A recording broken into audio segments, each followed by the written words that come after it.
오늘 우리 교재는 31장 124페이지, 하나님 말씀은 누가복음 19장 11절부터 27절입니다.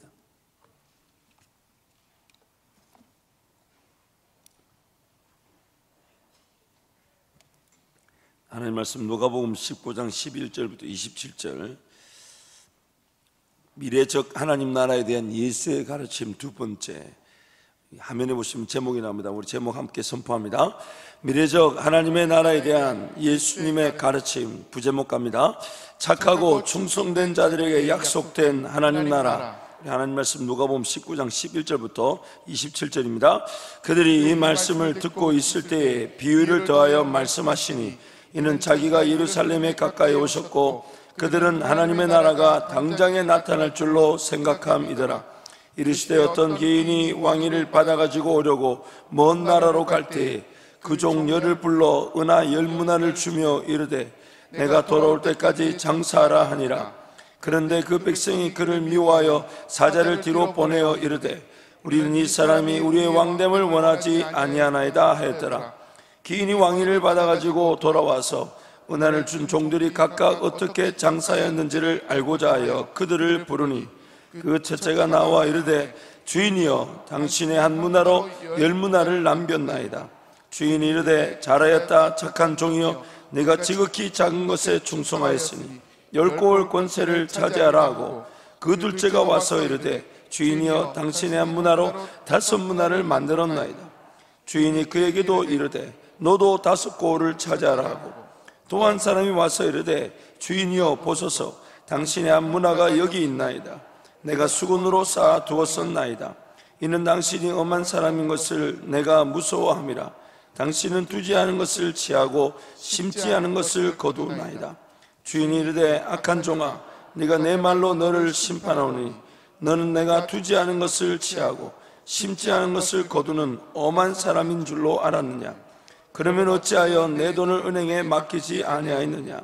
그리하였으면 내가 와서 그 이자와 함께 그 돈을 찾았으리라 하고 곁에 섰는 자들에게 이르되 그 한 문화를 빼앗아 10문화 있는 자에게 주라 하니 그들이 이르되 주여 그에게 이미 10문화가 있나이다.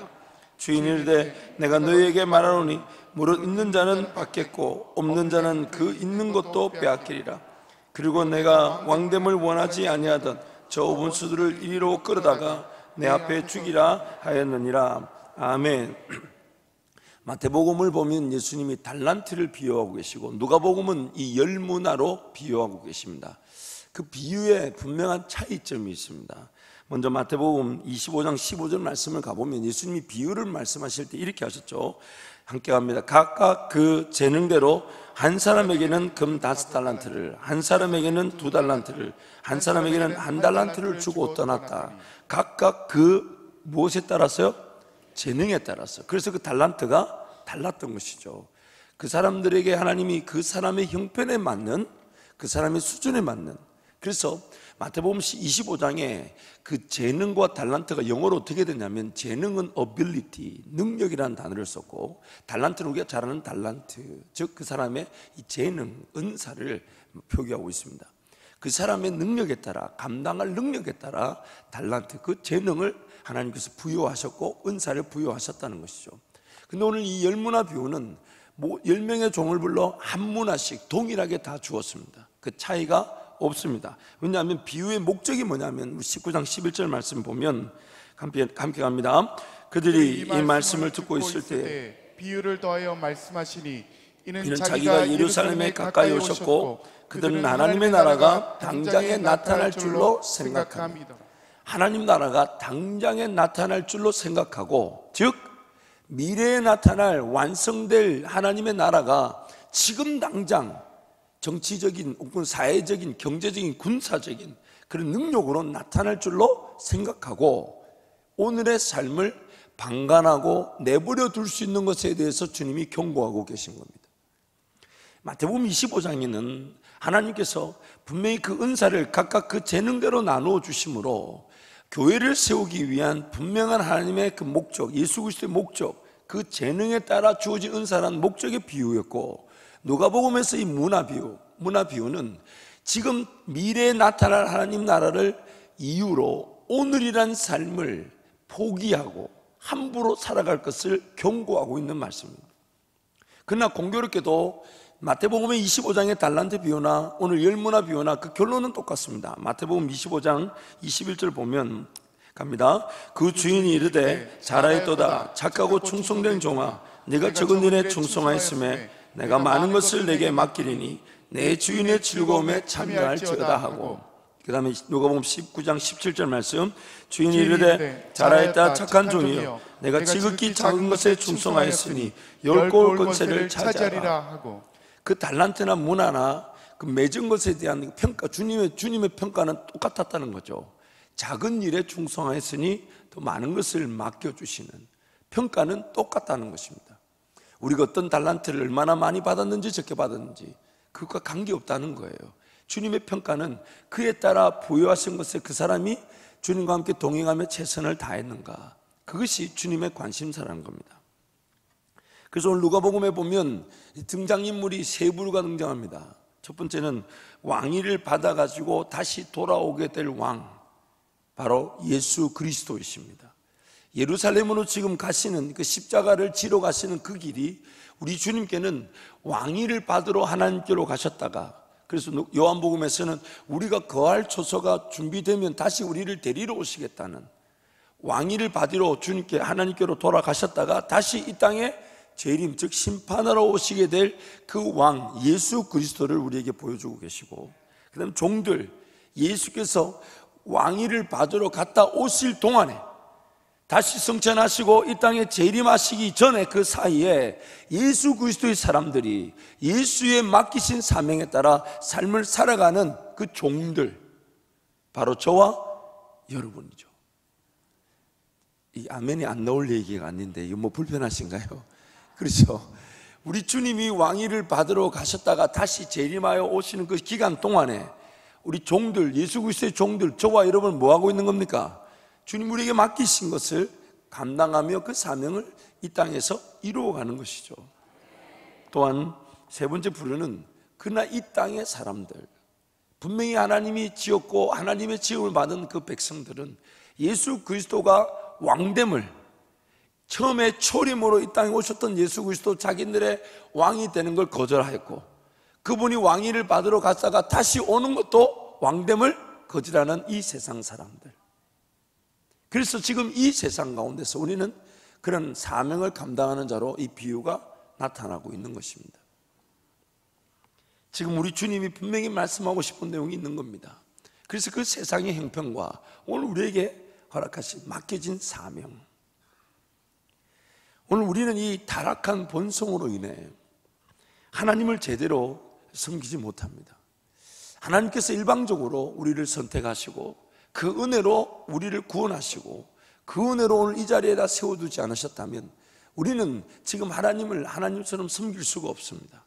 마치 이스라엘 백성들을 무작정 출애굽시키신 다음에 이끌어내시고 유월절 어린 양과 그 다음에 홍해라는 그 어마어마한 대역사를 일으키시고 광야로 이끌어내시고 광야에서 만나와 메추라기 먹이시면서 시내산에 당도했을 때야 그들에게 말씀을 주셔서 관계를 이루어 가셨던 것처럼 하나님께서 우리에게 무조건 unconditional love, 무조건적인 사랑을 베풀지 않으셨다면 우리는 지금 이 자리에서 주님과의 관계를 맺으며 살아갈 수가 없습니다.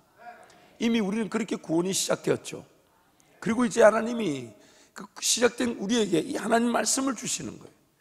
이 말씀을 주셔서 이제 이 말씀이 깨달아지고 이 말씀이 들려지고 이 말씀에 따라 순종하며 살아갈 수 있는 은혜를 베풀어 주신 것이죠. 그래서 우리는 이 말씀을 통해 우리라는 존재를 발견해 가는 겁니다. 얼마나 악한지, 얼마나 타락했는지, 얼마나 하나님께 어울리지 않은지, 얼마나 불순종하고 있는지, 얼마나 내 방법대로 사는지, 얼마나 내 육신적 생각으로만 신앙생활을 하는지, 그것을 깨우치게 되면서 하나님 은혜를 구합니다. 그 여전히 우리는 이 바꾸어져야 될, 회복되어져야 될 그런 많은 것들을 수도 없이 많이 가지고 있죠. 그래서 우리 그 타락한 본성으로 인해 우리는 하나님을 제대로 지금 섬기지 못하고 있습니다. 그래서 구원에 대한, 하나님의 역사에 대한, 하나님의 일하심의 원리에 대해서 갖가지 오해들이 난무하고 있습니다. 그리고 그 오해 중에 가장 대표적인 오해가 오늘 본문을 통해 우리에게 말하는 것은 두 가지입니다. 첫 번째는 오늘 방금 읽었던 19장 11절처럼 하나님 나라가 당장에 임할 줄 알고 극단적으로 현실의 삶을 도피하고 회피한 채 그냥 하나님께만 삶을 내어드리는 그런 또 극단적인 경우는 이단들이라 그러죠. 자기네 이렇게 공간을 만들어 두고 거기서 주님 다시 오심만을 기다리면서 우리의 삶이 뭐하러 여기서 현실을 살겠냐? 주님 곧 오실 텐데, 주님 곧 오실 텐데 뭐하러 최선을 다하냐? 주님께만 달려나와 예배하면 되지 하고 현실의 삶을 무시한 채 자기네들끼리 똘똘 뭉쳐 사는 거. 비단 그런 극단적인 이단적 형태가 그 어느 공간에 특정 공간에서 자기네끼리 모여 있는 것만이 아니라 오늘 우리 교회 안에도 있을 수가 있어요. 어떻게 있을 수 있냐? 주님만을 예배한다는 이유로 현실의 삶은 게으르고 나태하게 내버려 둔 채 그 주님께만 달려나와 찬양한다고 하는 삶이 그럴 수 있습니다. 종종 제가 청년들에게 그렇게 당부합니다. 거룩한 백수가 되면 안 된다. 우리 분명히 주님이 성경에도 마태복음 7장에도 그렇게 비유하셨잖아요. 반석 위에 집이 세워져야 되는데 반석 위에 집이 분명히 예수 그리스도라는 그 반석 위에 세워질 집이 있다는 거예요.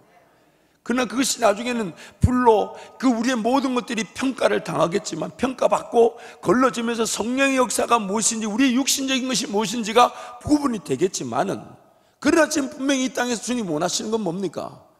반석 위에 세워지는, 물론 예수 그리스도와의 관계가 없이 삶이 세워지는 것은 모래 위에 세워지는 것이라 그 무너짐이 심하게 될 것이지만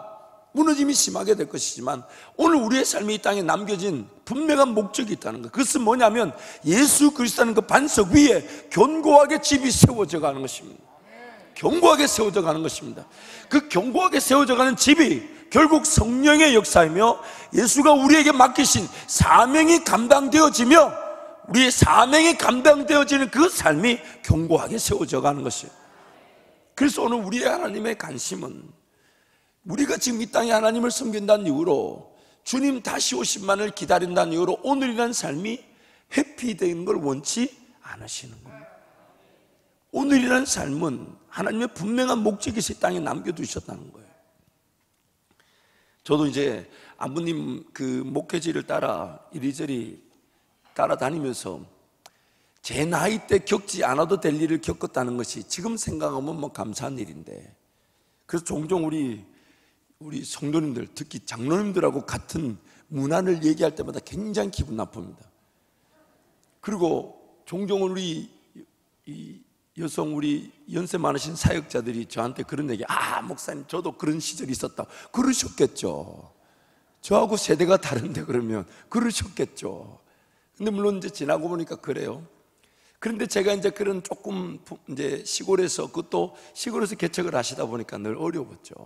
그런데 이제 그 어려운 시절을 이제 지나다 보니까 나중에 제가 인격적으로 주님을 만났을 때 그런 기대치가 있었어요. 주님, 만약에 이것이 오늘 제가 만난 것이 주님이라면 그냥 저를 데려가시지 뭐하러 이 땅에 남겨두십니까? 그런 이 혼자만의 기도가 있었어요. 그럼 우리 종종 그런 기대하잖아요. 예수 딱 믿으면 하늘문 쫙 이렇게 열리면서 정문전사 쫙 나래비 줄을 두 줄로 서가지고, 혹시 나래비 줄 아십니까? 나래비 줄? 나란히 줄을 딱 서가지고 빰빠밤 빰빰빰빰빰빰 하면서 김종진 예수 믿고 천국 가고 싹 데리고 올라가시면 여러분도 부러워하고 예수 안 믿는 사람도 다 부러워할 텐데 뭐하러 이 남겨놓나 이거예요. 뭐하러 살날이 깝깝하더라고요. 제가 주님을 인격적으로 만나고 나니까 그냥 주님께로 갔으면 좋겠는데 뭐하러 남겨놓으셨나 이거지. 그러면서 이제 제가 주님께 기도했던 건, 만약에 주님 남겨놓으신 분명한 목적이 있으시다면 이제는 정말 주님만 의지하며 살아가도록, 주님 제 형편 아시잖아요. 제 믿음 없는 거 아시고, 지금 제가 주님을 인격적으로 만났다 해도 바뀌지 않은 제 문화들, 여전히 제로마니아마 타락하 얼룩져있어서 주님께 얼맞지 않는 제 삶의 모습들, 여전히 주님을 잘 모르는, 여전히 주님이 어떤 분이신지 어떻게 일하시는지 전혀 모르는 저 형편을 아시니 주님 정말 세상의 방법이 아니라 주님과 함께 걸어가는 기회가 되게 해주시고, 만약 제가 우리 부모님들이 그렇게 정말 기가 닳도록 말씀하셨던 심고 거두는 것이 분명한 진리라면 주님 성령으로만 심고 성령으로만 거두는 그 은혜만을 누릴 수 있도록 도와주십시오. 그것이 기도 제목이었습니다. 오늘 우리 신앙이 이 세상의 삶이 녹록지 않다는 이유로 이 땅의 삶을 저버릴 수가 없습니다. 주님은 오히려 하나님 말씀을 통해 하나님을 경외하며 부모를 공경하는 자들이 오히려 장수한다고 말씀하셨어요. 그래서 여러분, 오래 살 것이 걱정이 된다. 신앙적 문제입니다. 물론 우리는 오래 살려고 목적을 두지 않습니다. 주님과 함께 동행하는데 주님이 내 삶을 이 땅에서 장수케 하신다면 살아가면 살아갈수록 하나님의 능력의 기회가 되고 하나님의 권세의 기회가 되기 때문에 우리는 오늘이라도 주님이 오실 줄 알고 주님 앞에 무릎을 꿇었지만 주님은 그것을 내일 더 놀라운 일을 위하여 오늘이라는 삶을 또 사용해 주시면서 오늘 나에게 그 예수 이름의 권세와 하나님 나라의 그 권세를 맛보게 하시는 기회가 되게 하시는 것이죠. 그래서 오늘 우리의 삶은 오래 살고자 하지 않지만 오래 사라지는, 아니 주어가 나올 게 아니라니까 이게 기뻐야 될 일이라니까. 오래 살고 싶지 않은데 오래 사라지는. 아멘이 별로 안 나오시네. 여러분, 싫으나 좋으나 30년 또 사셔야 돼요. 지금 앉아 계신 분들은. 여기 지금 앉아 계신 어르신들 죄송하지만 30년 더 시간이 남았어요. 지금 돌아가시는 분이 100세에 지금 돌아가시잖아요. 물론 여러분, 그것이 하나님과 동행의 시간이 될 것입니다. 그리고 이 땅에서 하나님 나라를 맛볼 것인데 만약 주님 손에 온전히 붙들려지지 않으면 삶 자체가 남은 시간이 더 피곤해질 수가 있습니다. 현실이죠. 현실이지 않습니까? 그래서 오늘부터라도 내가 지금, 그래서 근데 감사한 것은 하나님과 함께 동행했던 그 사람들은 연령의 그 제한을 받지 않더라는 것입니다. 하나님께서 사용해 주시니 모세든 갈렙이든 누구든 간에 하나님께서 그 연령의 나이가 얼마나 됐는지를 묻지 않으시고 주님과 함께 동행할 기회를 주시고 그 순간에도 하나님이 일하실 수 있다는 것이죠. 그렇기 때문에 오늘 우리가 이런 호흡을 가지고 이 자리에 기도하러 예배하러 달려 나온 것입니다. 그래서 오늘 우리가 정말 잊지 말아야 될 것은 하나님께서 하나님 나라가 당장에 임할 것인 양 착각하고 오늘이라는 삶을 내팽겨쳐서는 안 된다는 것입니다. 동시에 오늘이라는 삶을 살아가기 위해 내일이라도 오늘 밤이라도 임할 수 있는 하나님 나라를 잊어서도 안 됩니다. 오늘이라는 삶을 최선을 다한다는 것이 명분이 되어서 언제라도 주님이 도둑처럼 우리에게 임하실 것, 그래서 그런 표현을 늘 가슴에 안고 있어야 됩니다. 주님이 언제라도 오시면 주님 따라갈 것이나 오늘 이 주어진 삶은 영원히 살 것처럼 최선을 다하는 것. 언제라도 주님이 오신다면 주님 따라갈 것이지만 오늘 남겨진 삶은 영원히 살 것처럼 최선을 다하는 겁니다. 내 삶이 언제 끝날지 모르지만 주님이 이 일을 하자 하시면 그것이 100년, 200년, 300년 뒤에 나타날 일인 것처럼 계획을 하고 사모하고 덤벼들어 내 작은 헌신이라도 주님이 원하신다면 이 땅에서 영원한 하나님 나라와 교회를 세우기 위해 영원히 살 것처럼 최선을 다하나 오늘이라도 오늘 밤이라도 주님 날 불러가시면 할렐루야 아멘 하며 쫓아가는 삶. 그래서 주님이 임할 것을 믿고 오늘이란 삶을, 현실의 삶을 도피하거나 회피하지 않으며 또한 오늘 내가 살아간다는 것을 목적으로 주님 나라 섬길 기회와 헌신의 기회를 놓치지 않으면서 최선을 다하는 삶, 그것이 바로 오늘 이 말씀을 통해 우리에게 주님이 말씀하고 싶은 내용입니다. 또한 두 번째는 문화를 받은 이 사람들이, 이 한 문화는요 우리 달란트와는 좀 기준이 달라요. 달란트는 상징적인 화폐가치, 즉 통용화폐는 아니었습니다. 그래서 이 문화가 통용화폐였는데 이 문화는 이 데나리온과 똑같은 가치예요. 한 데나리온이, 한 문화가 노동자 하루 품삯입니다. 그래서 달란트는 그 규모가 엄청나지만 이 문화는 100일치 정도 된다고 합니다. 노동자 100일치 정도. 사실 큰 돈이 아니죠. 그러니까 큰 돈이 아닌 것도 주님 나에게 맡기신 것을 주님과 함께 동행하며 살아갈 때에 충분히 그것이 10배 혹은 5배 열매를 거둘 수 있다는 것입니다. 그런데 그 중에 이 하나님의 일하심, 하나님께서 궁극적으로 원하신 것을 제대로 깨닫지 못한 채 엉뚱한 일을 벌린 사람이 있었습니다. 그것은 한 문화를 무엇에다 감추어뒀다고요? 수건에다가 쌓아두었답니다. 달란트 받은 사람도 마찬가지죠. 한 달란트 받은 사람이 달란트를 어디다 넣어놨습니까? 땅에다가 묻어두었다고 그랬어요. 근데 이 사람이 놓친 것이 무엇입니까? 지금 남겨진 이 삶이 예수께서 혹은 주인이 나에게 무엇을 당부하셨는지, 이 문화 비유는 참 재밌습니다. 모든 종 10명에게 각각 한 문화씩 동일하게 맡기신 거예요. 달란트 비유도 그 사람의 재능에 따라 맡기신 거니까 주인과 그 사람의 관계에 따라 맡겨진 사명. 그래서 오늘 우리는요, 여러분 매번 강조해도 지나치지 않습니다. 우리가 천국에 가게 되면 우리 삶을 평가하실 기준, 질문은 딱 한 가지입니다. 그 질문은 무엇이냐면, 내가 너에게만 당부한 것을 너는 순종하였느냐? 뭘 잘했느냐? 얼마나 많이 했느냐? 이게 아닙니다. 이게 나의 재능에 따라, 그리고 내 땅에 남겨진 하나님의 백성답게 맡겨진 그 사명은 딱 한 가지입니다. 나라는 존재가 인류 역사 가운데 유일한 존재로 하나님이 지어놓으셨기 때문에 나에게 주님이 물으실 기준은 딱 한 가지입니다. 하나님께서 나에게만 당부하신 일을 네가 깨어 기도하며 내가 너에게만 당부한 일, 너에게만 맡긴 사명을 너는 깨닫고 순종하였느냐? 오늘 내가 서 있는 자리는 주님 나에게 당부하신 자리냐 아니냐, 이것이 관건이에요. 만약 그 자리가 아니라면 열매가 없겠지만 열매가 있는 것 자체도 하나님께는 아무런 가치가 없습니다. 엉뚱한 곳에서 헤맨 것밖에 되지 않습니다. 내 인간적인 노력과 최선으로 열매를 거둔 것밖에 되지 않습니다.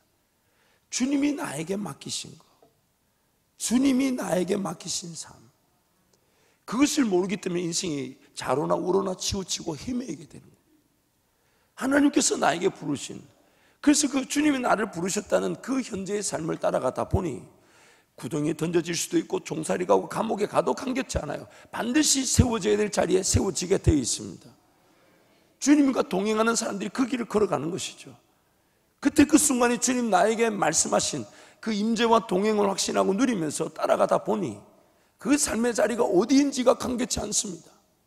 기회의 주님이 빚으실 자리는 빚어주시고 훈련받게 하실 때는 훈련받게 하셔서, 그리고 인내할 때 인내하게 하셔서 반드시 그 은혜의 자리에 세우실 것이기 때문에 주님의 관심은 딱 한 가지입니다. 주님과 내가 절대적인 동행, 내 삶의 최우선순위이며 전부로서 주님을 섬기면서 주님을 따라가고 있는가? 그것이 천국에 가면 주님 나에게 물으실 질문이에요. 내가 너에게 당부한 일을 너는 순종하였느냐? 내가 너만을 통해 받을 영광을 내가 이렇게 받았다, 이렇게 막 감격하시면서, 오늘 우리 이 땅에 남겨진 삶에 주님의 목적이 바로 이것입니다. 근데 수건에 감싸둘 수가 없는 거예요. 왜냐하면 주님 것은 산 위의 동네가 숨기지 못한다고 말씀하셨어요. 감추어져 있을 수가 없습니다. 숨긴 것이 다 드러나게 돼 있어요. 등불을 이 밑에다 감춰두지 않는다고 하잖아요. 반드시 위에다가 두게 돼 있다. 그래서 하나님 나에게 주신 그 사랑, 나에게 맡기신 그 사명은 쌓아두거나 땅 속에다 감춰둘 수가 없는 겁니다. 그러면서 이 한 문화를 가진 종이 오해했던 내용에 대해서 얘기합니다. 뭐라고 얘기합니까? 주인은 심지 않은 데서 거두고, 마태복음은 이렇게 나오죠. 심지 않은 데서 거두고 해치지 뿌리지 않은 데서 거두는 줄 알았다. 무슨 말입니까? 그냥 알아서 척척척 되는 줄 알고, 자기 능력은 알아서 척척척 안 되니 그냥 알아서 척척척 되겠지 하고 쌓아뒀다는 거예요. 주님 나에게 주신 거니까. 그래서 우리가 구원을 받을 때 그런 오해를 하잖아요. 내가 아무것도 한 게 없어요. 오직 예수만이 이루셨어요. 그러다 보니까 구원 이후에도 내 삶에 오직 하나님이 뭔가 일하시겠지라는 생각으로 내 삶을 대할 수가 있다는 거예요. 그러나 잊지 말아야 될 것은 예수만이 하셔야 되는 이유가 뭐냐면, 우리가 아무것도 할 수 있는 능력이나 자질이 없기 때문에, 오직 예수 외에는 방법이 없기 때문에 예수만 하셨고, 예수만 하셔서 나를 구원하신 목적이 뭐냐면, 나를 창조하셨을 때 타락한 이 모든 것들이 성령으로 말미암아 서서히 회복되어져서, 그가 하나님을 몰랐고 하나님을 따를 줄 전혀 생각지도 않았던 그 사람이 점점점 자발적으로 자기 삶을 하나님께 내어드리고 맡겨드리고 의탁하면서 나중에는 하나님의 말씀 단어 하나하나 놓치지 않으면서 따르고 순종하며 하나님께 영광을 올려드리게 삶을 완전히 맡겨드리는 자리까지 가더라는 것입니다. 그 회복을 위해 내가 할 수 없는, 우리가 할 수 없는 그 일을 이루신 분이 하나님이시고, 그래서 예수를 말미암아 우리에게 베푸시는 은혜가 뭡니까? 성령의 임재라는 거예요. 그래서 그 성령 하나님과 동행하며 살아갈 때에 타락한 나의 지적, 감정적, 정서적, 의지적 요소들이 회복이 되고, 그런 것들이 서서히 하나님 말씀으로 깨달아지면서 이성적 깨달음과 감정적 그런 의지적 헌신과 수고를 자발적으로 일으키고 순종하면서 성령 하나님과 함께 동행하면서 더 주님을 기대하고 의지하고 사모하고 기어이 나중에는 피 한 방울 남기지 않고 주님께 삶을 내어주고자 하는 그 은혜의 자리까지 세우시는 것입니다.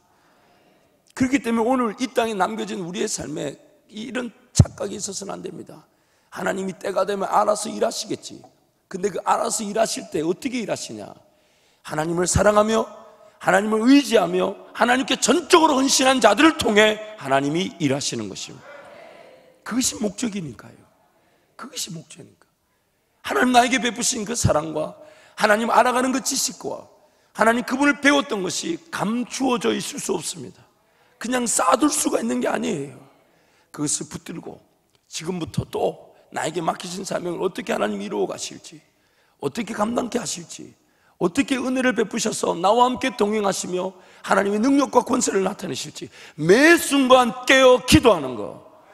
밤낮 부르짖는 자들, 밤낮 부르짖는 자들, 항상 깨어 쉬지 말고 기도하며 범사에 감사하는 자들, 그것이 바로 그리스도 예수 안에서 우리를 향하신 하나님의 뜻입니다.